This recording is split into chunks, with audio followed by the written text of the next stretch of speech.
Edinburgh is not just a city, it is a living legend, carved between stone and sky. Seen from above, it stretches across ancient hills and valleys like a tapestry of history, poetry and mystery, a place where the past breathes, and the present walks respectfully in its shadows.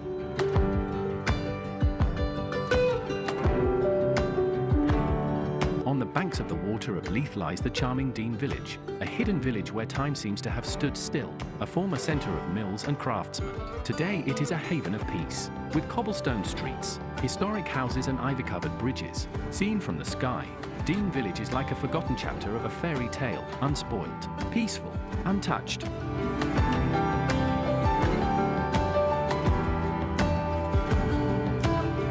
In the heart of the city, the Prince's Street Gardens open up like a green valley between the old town and the new town. Carved out where the Dark Knoll Lock once stood, these gardens are more than just a park. They are a meeting point between nature and memory.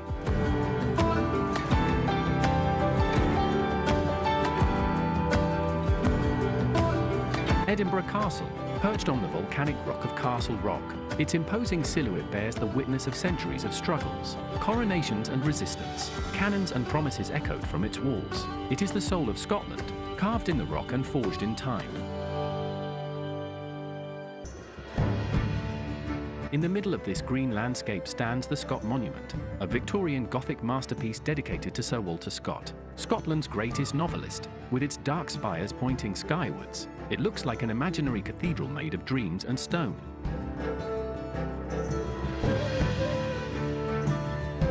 Right next door, the imposing Balmoral Hotel makes its presence felt with elegance, with its clock tower, famous for always being early so that no one misses the train at Waverley Station. It is one of Edinburgh's most beloved landmarks.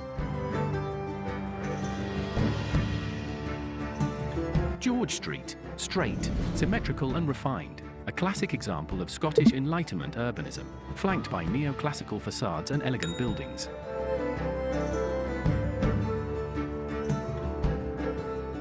Descending from the castle, the Royal Mile stretches like a stone spine that connects the sacred with the secular. Along the way, St.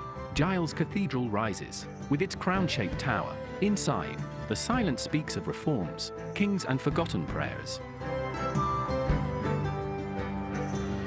Nearby, almost discreetly, is Canongate Kirk, a church where monarchs worship and poets rest, simple on the outside, but full of memory on the inside. It is a haven of calm in the heart of the city.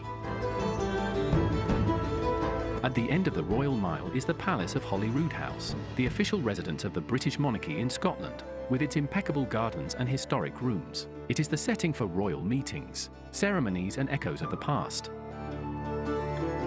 Above the castle rises Arthur's Seat, an ancient dormant volcano covered in wild grasses. Its windswept summit offers the most impressive view of all Edinburgh, from the medieval city to the surrounding green hills. Next to it, the fragile ruins of St. Anthony's Chapel stand tall, recalling a time of pilgrims and forgotten prayers. The whole complex forms the vast Holyrood Park, a natural amphitheatre of dramatic landscapes, cliffs, lakes and trails that connect the urban with the wild. On the other side, Calton Hill, with its classical monuments, like a Scottish acropolis, the National Monument, the Nelson Monument and the Dugald Stewart Memorial form a skyline marked by reason, idealism and the spirit of the Enlightenment of Scotland. The vibrant Victoria Street, with its curve of colourful, sloping facades, descends to the pulsating Grass Market, a square that was once the scene of public executions and today is alive with cafes, markets and live music. Here, Edinburgh reveals its most human, lively and spontaneous side. Every hill, every ruin, every square in Edinburgh holds a story. From the sky, we see more than a city, we see a soul made of stone, fog and legend. Edinburgh is not something you visit, Edinburgh is something you live, feel and carry with you forever.